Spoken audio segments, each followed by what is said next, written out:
So in this video, we're going to talk about what features we can edit with the viewer edition. As I mentioned earlier, you have some limited editing capabilities. So it also is going to depend on the type of data you have. In this case, we imported in a surface that is a land.xml surface. That land.xml surface is one that has been defined by another software application and exported out to a land.xml file that is now imported in the Business Center. And in that case, we don't really have the ability to edit any of the elevations or triangles or edges. So we're just going to select it, right-click on it, and toggle the visibility.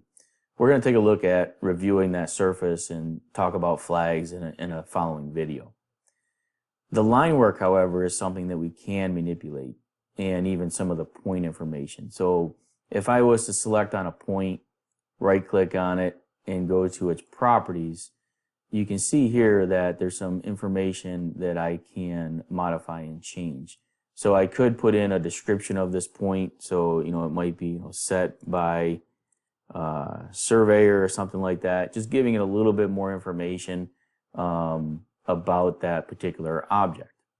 I can also select on a line, and by selecting on a line, in this case this is a CAD polyline, you can see here that I can actually come in and name it. So what I might want to do is name this called property boundary. So just make sure we spell it right.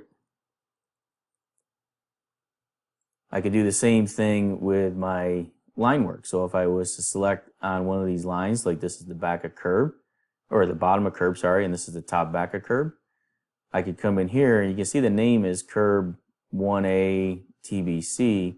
It's on a layer called stake curb 1A, and maybe that name is fine, or I want to rename it to something else. I can go ahead and modify it here.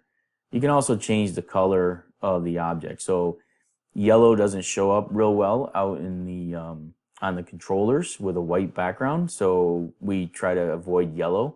If your CAD file had any yellow lines, then you could select that object and simply come in and change the layer's color.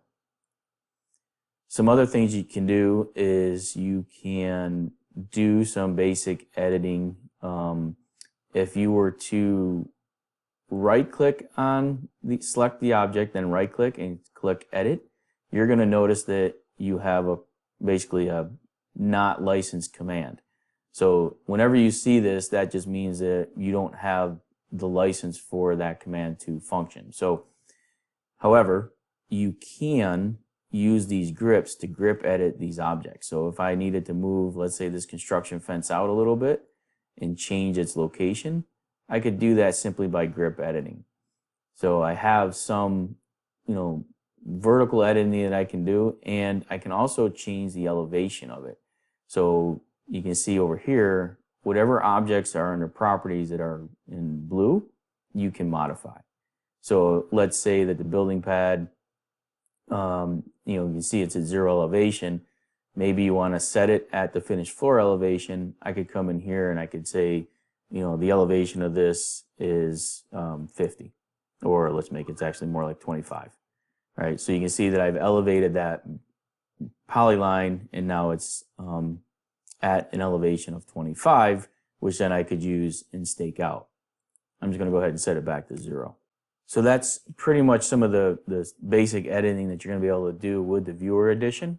If your data is good and clean, then you're really just reviewing it, and you really shouldn't have to edit it. But it is ideal. Probably the most editing that you would probably want to do is naming your objects. In this case, my objects are named, and it's something that I don't have to go in and name them. But a lot of cases, DXF files or DWG files that come from a third-party source or a DGN file, those names are not typically on the object. So that is something that you would want to consider naming. It's going to help your guys in the field know what it is that they're staking.